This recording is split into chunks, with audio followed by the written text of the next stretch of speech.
উপস্থিত আছেন বগুড়া জেলা যুব দলের সহসাধারণ সম্পাদক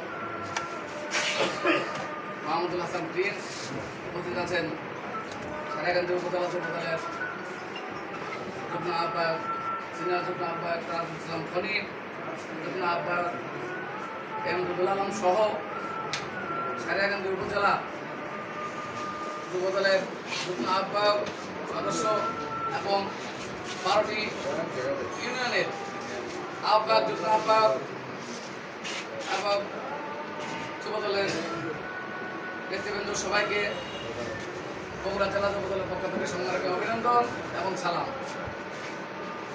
আজকে আমরা যে সময় যুব দলের প্রতিষ্ঠা বার্ষিকী নিয়ে আলোচনা করছি, ঠিক 46 বছর পেরিয়ে 47 বছরে আমরা পদার্পণ করতে যাচ্ছি।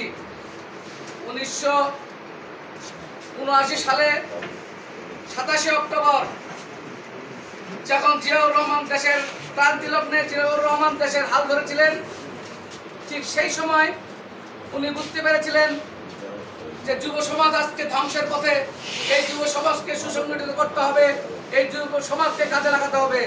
সেই সময় উনি সারা বাংলাদেশের যুবকদের সাথে নিয়ে দেশ গড়ার দায়িত্ব দিয়েছিলেন।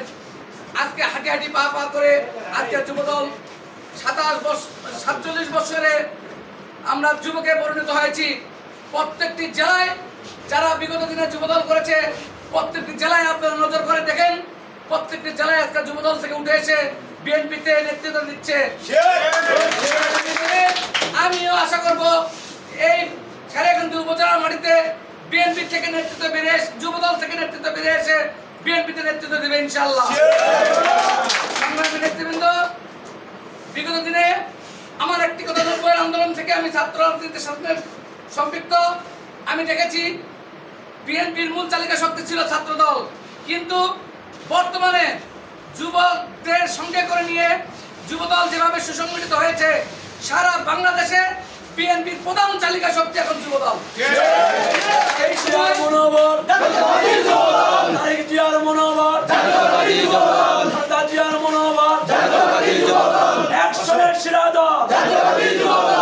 আজকে আমরা এই সময়, যে সময় আমরা যুবদলের প্রতিষ্ঠা বার্ষিকী করতে যাচ্ছি, ঠিক সেই সময়